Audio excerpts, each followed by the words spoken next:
Hola a todos. En el sistema solar, quizás sepáis que además de en Marte, se cree que a lo mejor hay condiciones para que pueda haber algún tipo de vida en Europa y Encélado. Son dos satélites de Júpiter y de Saturno, respectivamente, que podrían tener las condiciones para la vida a pesar de que no están dentro de la zona habitable, y eso es muy interesante. ¿Por qué es interesante? Por un lado tenemos el concepto de la zona habitable, que quizás os suene, y que es simplemente una definición que indica la distancia de una estrella en la que los planetas que hubiese dentro de esa franja tendrían agua líquida en su superficie. En el sistema solar, evidentemente, la Tierra cumple ese requisito. Venus y Marte, según donde lo miréis y en según qué estudios se consulten, veréis que también los ponen a veces en el borde más cercano y más lejano de la zona habitable del Sol, y ya está. Entonces, en teoría, para la vida tal y como la conocemos en la Tierra, solo esos tres lugares, Venus, la Tierra y Marte, podrían tener las condiciones apropiadas para albergar vida. Venus lo podemos descartar porque es un infierno, tiene una temperatura tan elevada que el plomo en su superficie se derrite, y Marte lo podemos descartar porque es muy frío y muy seco. Y sin embargo, decimos que Europa y Encélado podrían tener las condiciones necesarias para ser habitables. Seguramente lo primero que os viene a la cabeza es, bueno, ¿cómo es posible si no están en la zona habitable? Lo que tienen en común tanto Europa como Encélado es que orbitan en torno a dos planetas que en comparación son muy grandes, y lo que hacen es con su gravedad estrujar al satélite. Lo hacen como si cogieseis una pelota de tenis, por ejemplo, y la apretujaseis con la mano. Ese tipo de movimientos los hace la gravedad de Júpiter y de Saturno, deforman los satélites. Entonces ese proceso de deformación, que es muy pequeño, no lo vemos a simple vista, evidentemente, lo que hace es liberar energía. Y esa energía debajo de la superficie de Encélado y Europa puede ser suficiente para que se derrita parte del hielo que recubre el satélite y se convierta en agua líquida. Los dos satélites tienen muchas cosas en común. En el caso de Europa, es el más grande de los dos. Europa es el que está en la órbita de Júpiter, tiene un tamaño parecido a la Luna, es un poquito más pequeño. Los primeros 25 kilómetros desde la superficie hacia el interior son una capa de hielo que recubren el océano de Europa. Después tenemos una capa de agua líquida que sería equivalente a aproximadamente dos veces los océanos de la Tierra, y por debajo de esa capa ya tenemos el núcleo del satélite. En el caso de Encélado, todo es más o menos igual, con la diferencia de que en vez de tener un tamaño similar al de la Luna, es mucho más pequeño, es apenas un poco más de 500 kilómetros de diámetro, pero las condiciones en ambos parece que son muy similares. Encélado y Europa tienen, creemos, los tres requisitos mínimos para permitir que pueda desarrollarse vida. Por un lado tienen agua, que sabemos que es un elemento indispensable para la vida tal y como la conocemos en la Tierra.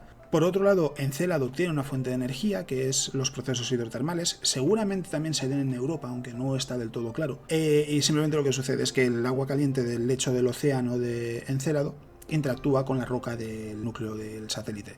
En Europa seguramente pasa lo mismo, y ese mecanismo lo que hace es proporcionar energía para los posibles organismos que pudiera haber. Y también hay nutrientes. En el caso de Encélado es hidrógeno molecular. El hidrógeno molecular es simplemente eso, una molécula formada por dos átomos de hidrógeno.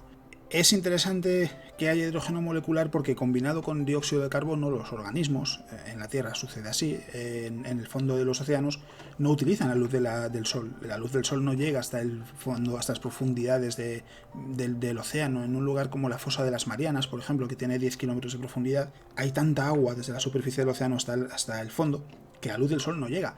Entonces su fuente de energía no es el sol, como es en nuestro caso. En Encélado se detectó con la sonda Cassini en su momento que hay en el océano tanto hidrógeno molecular como dióxido de carbono. Los microorganismos lo pueden utilizar para producir metano. Es un fenómeno que se llama metanogénesis.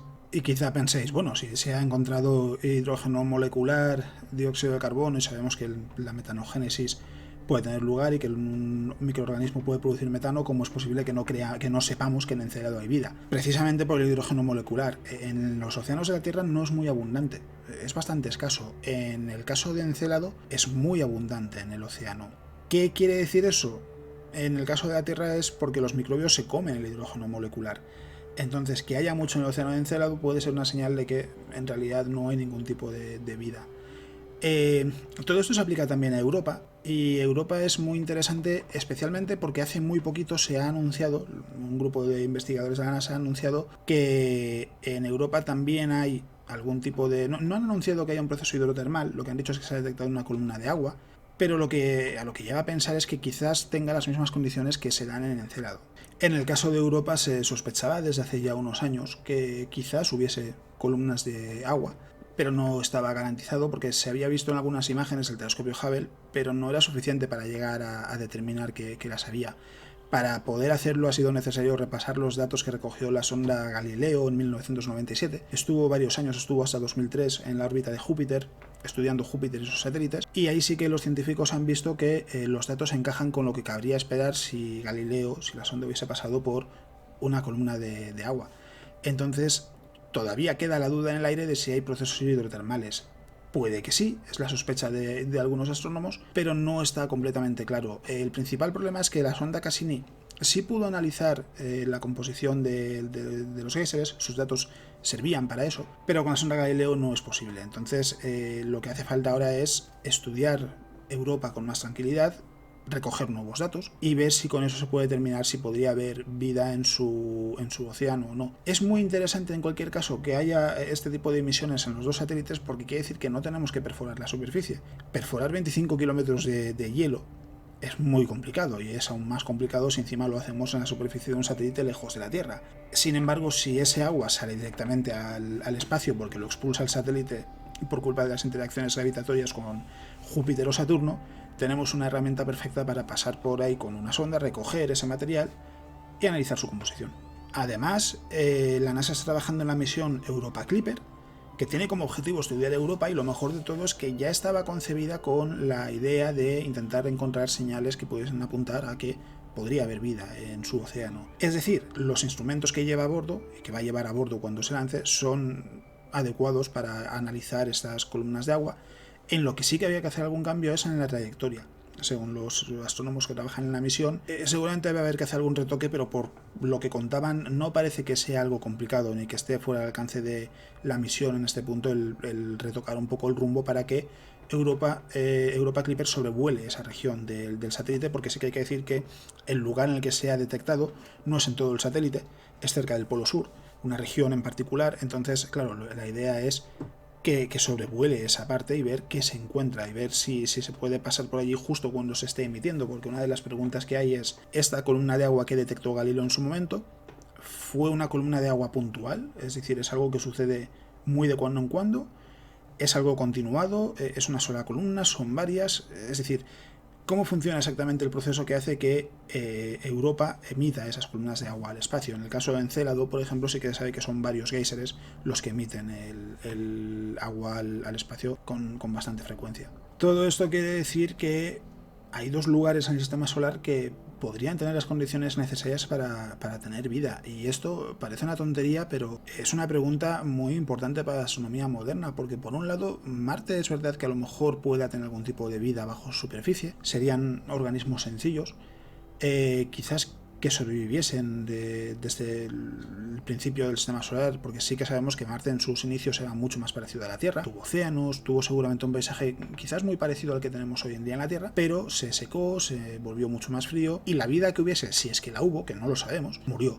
Puede que haya sobrevivido algún tipo de organismo de aquella época y que esté viviendo bajo la superficie de Marte. No es lo más atractivo, porque evidentemente lo que seguramente a mucha gente le gustaría es encontrar formas de vida complejas y seres inteligentes, pero descubrir que hay vida en otros lugares del sistema solar, como en Marte o quizás en estos océanos de Europa y Encélado, sería un gran paso, porque querría decir que la vida seguramente es mucho más abundante de lo que podríamos pensar. Al menos la vida en sí, la vida inteligente y la vida compleja ya sería otra cuestión, pero la vida en sí parecería que es muy, muy habitual. Y además, en el caso de Encélado y Europa, estamos hablando de vida que viviría en un entorno más o menos diferente al nuestro, porque nuestros océanos tienen vida y tienen vida en condiciones muy extremas. En las profundidades de los océanos, en lugares como las fosas marianas, hay criaturas que no han sido identificadas todavía simplemente porque no las hemos visto. Todavía tenemos muchas especies por descubrir en los océanos de la Tierra, pero que más o menos es un tipo de vida que podría ser, seguramente habría paralelismos con la vida como la conocemos en la Tierra.